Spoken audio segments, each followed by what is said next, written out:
One of the really weird psychological issues that I see with people now is that they're basically always running a copy of ChatGPT in their subconscious.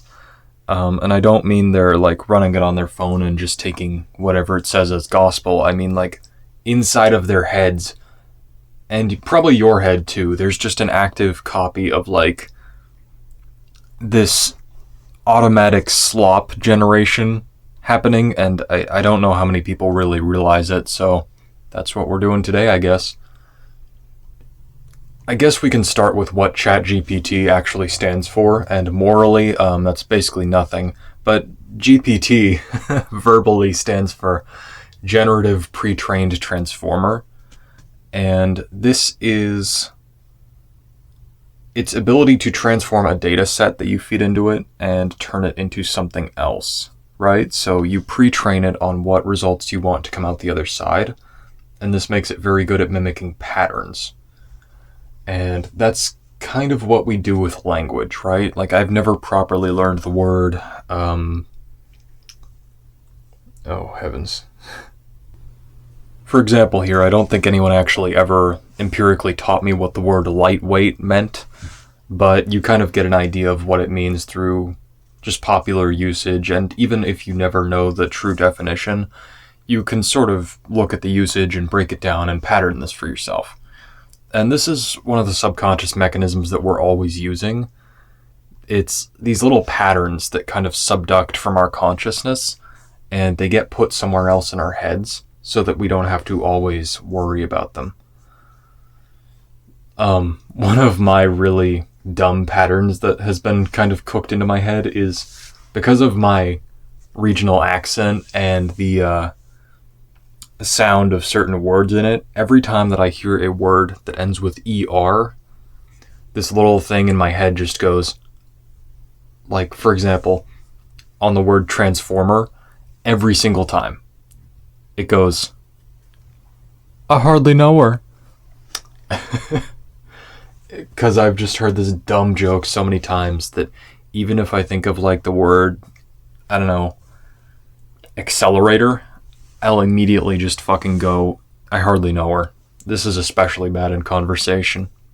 Where this really gets kind of interesting is when people use this as a utility object. For example, tulpamancers, they like to call these servitors. Servitor. I hardly know her. These are like little subconscious, I guess, personae you could call them, and they're like deliberately constructed to do something. For example, like putting in two numbers and you automatically get the multiplied result, like 2 and 2, that's 4, 3 and 3, that's 9. This is the kind of stuff that's just taught to you in traditional schooling, that kind of thing. You don't really have to ask someone how to drive their car, or, for example, ask a guitarist how to play the guitar. They know where to put their hands and which way to turn and what to do. It's just a completely subducted pattern. So in that way, we're all kind of operating like ChatGPT, or rather, it operates like us because that's how it was designed to pick up these patterns that we just very naturally perform. And getting machines to replicate these patterns in a way where we don't have to lay out every step for them has been kind of the big technological arms race for the last 20 to 30 years with robotics and automation. The problem with these is that the more complex the pattern or the output that you're sending in, and the less data that you give the system, the worse they perform. Like, it's really well known among AI experts that, like, you need to be very specific about what you're asking it, or it will give you a crap output. Like, if you tell it, I don't know, like, hey, my house is on fire, what should I do?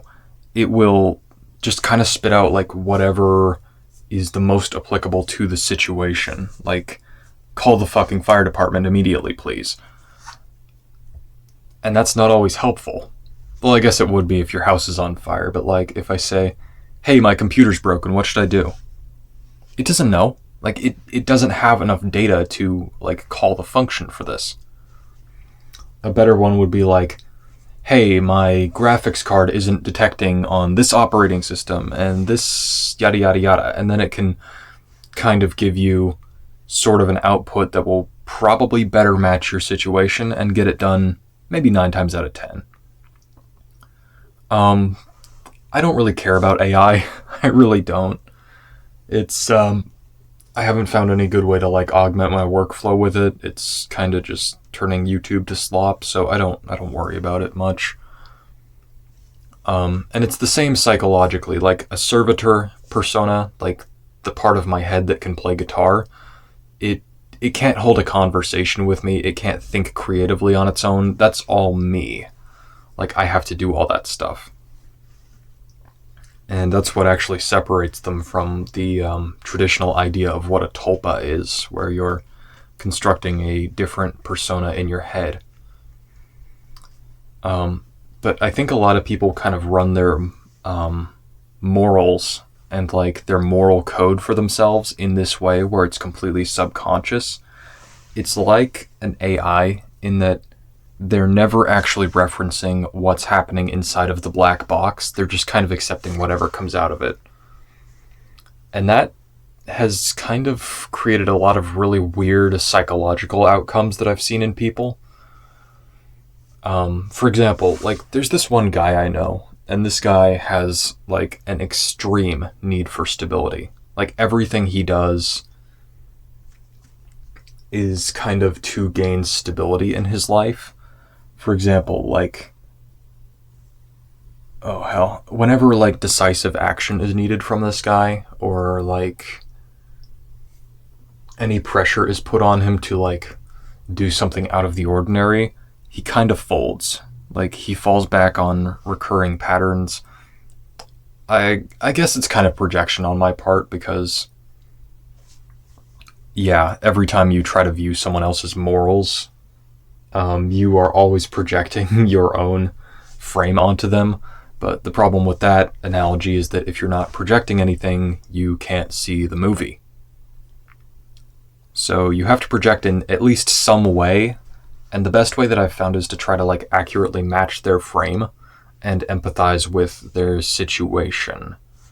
So this guy just did not grow up in a very stable place, and I guess that has created a lot of self-reliance for him, which I admire, but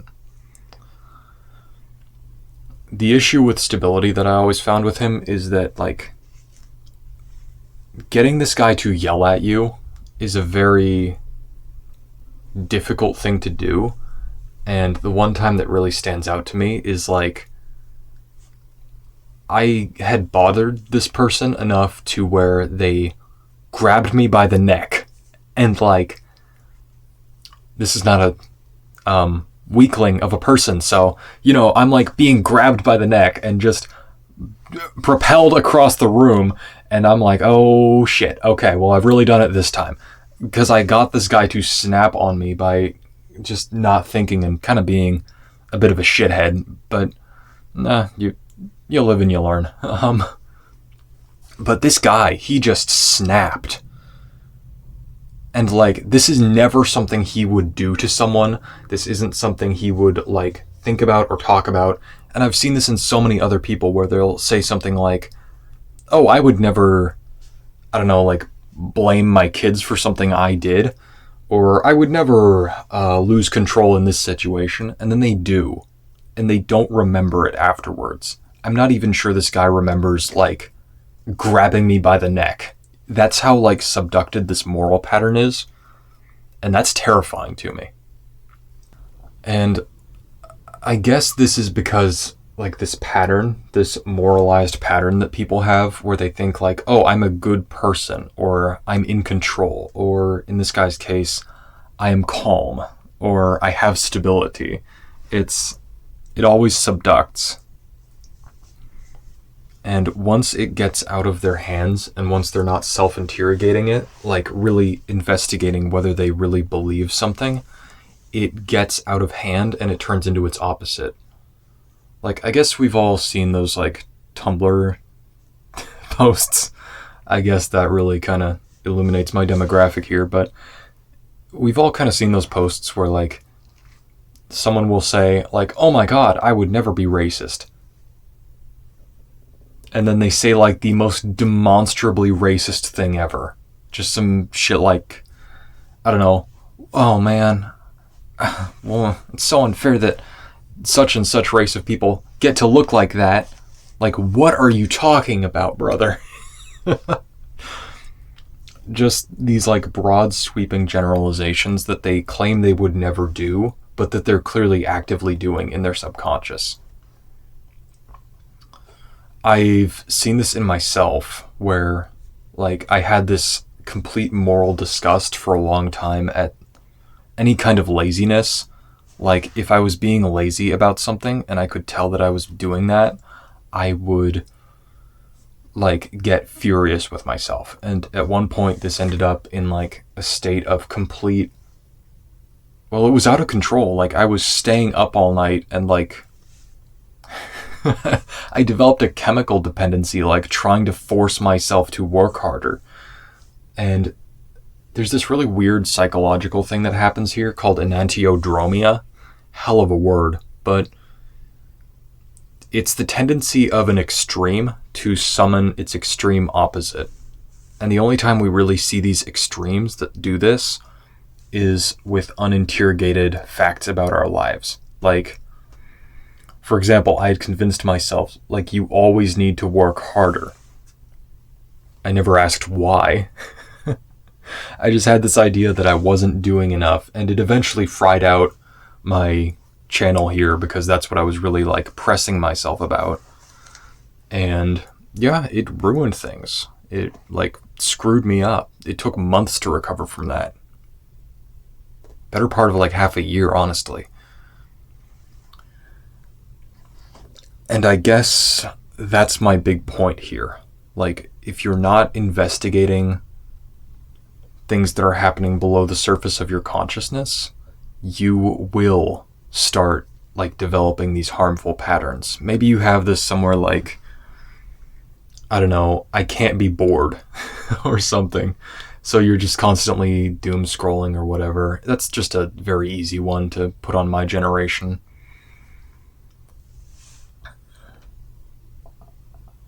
The weird thing about these moralized like issues is that they will become explosively dangerous. There's this old story that goes around in like the tulpomancy circles, because I follow these. They're kind of fun. And one of these stories is like someone who was getting like really into My Little Pony hypnosis, and you just see this like reposted as like a just funny image that people read over. Maybe I'll even do a video about this someday, but just someone like was getting really into this hypnosis that's supposed to like put you into the state of like actually being a character from the cartoon. And unfortunately, they set up their like psychological trigger state in some way that they were actually like, there were multiple people in this thread just turning into like one of the ponies from the show, like behind the wheel of an automobile or like in a job interview. Like, just the worst places, because the trigger that put them in was way too vague. Like, they didn't give their internal transformer enough data to like know when to responsibly do this, and they didn't have control over it. Interrogate your patterns, because holy God, man, like the things I've seen people do with this, like I said, people who I really respect and like look up to have gotten violent with me because they have these patterns that just completely destroy people. And I've seen it ruin whole relationships. I've certainly lost friends over this because people just have these subconscious ideas that don't gel with mine. And I've ruined relationships myself doing this because, I've not been the most aware of myself during my life. So, if you really need to interrogate an issue or figure out like if someone else is doing it, the easiest way to find that issue is to first off look at how much it costs. Like money, time, space, attention, these are all really good delineators of whether something is really valuable to someone. because money it's not an object of itself. It's based on like how much we value something, and then it takes its value from there. That's like why currency values fluctuate. So the big one in my life was like this chemical dependency that I had. And like every time that I would buy this, it's just a pretty normal chemical. Think of like caffeine, sugar, nicotine, all that kind of stuff in your life. Every time I would buy it, I was just out of control. Like I started realizing that I wasn't aware of what I was doing in the scenario. Like I'd just go into the shop on autopilot, pick this up, out I'd go. Like I wasn't aware of how much money I was spending on it. It wasn't a conscious choice to go do this thing. I had no control over it. There was no plan to like how or when I consumed this. I'm making this sound really sketchy. I promise it was something normal.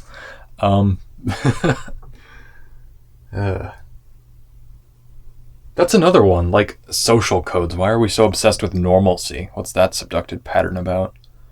But anyways, if someone's spending like a ton of time on something, like going out of their way to avoid something or going out of their way to access something, wasting their time, spending a ton of attention, worrying about like, I don't know, politics or whatever, that's usually a good sign that there's something there. And then we go find like what they're worrying about. For example, like if someone's got a caffeine addiction or like a work addiction, like I had, you just go there and then apply this, like, I forget which Greek philosopher came up with this, but it's a pattern of reasoning where you just keep asking why, like a little kid, where you have to kind of talk to yourself and say like, oh yeah, I have to drink a second can of energy goop today and go over my caffeine limit. And you go, why? Because I have to work more. Why? Because I don't want to be lazy. Why? Just down and down and down. And you'll usually start to find the pattern here. Oh, because people really instilled in me that I need this like virtue of never being in a rest state. Oh. Wow. It's just absurd like how many cultures and like people have kind of passed on this like self-harming automatic pattern of, oh, you have to always do this thing or that thing, and it does eventually end up in a state of self-harm. Our societal ideas are way too complex for them to be automatic. Like politics, you should not be accepting anything as just written law in politics. Or you get in this like ridiculous headspace of dogma where you're always, oh, hey, that's me, where you're always saying stuff like, oh, I would never want to go to war, except these people who think differently than I do, we should round them up and put them in a camp. I've actually spoken to people who have these crazy ideas about like, oh, we need peace in this part of the world. By the way, people who disagree good God. People who disagree with me should be put in a camp. That sounds terrible out of context. Yeah, they just develop these bizarre ideas where they need people to agree with them. And that's another weird one that I saw with these people who are obsessed with politics. Like they required that you agree with them. And there was this one specific guy who just would never shut the fuck up. Like,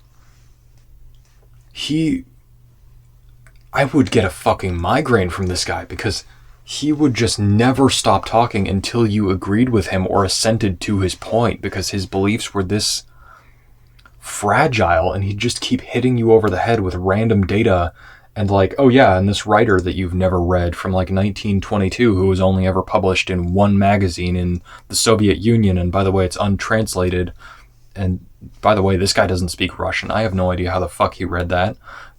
Just absurd stuff. Need a sip of water.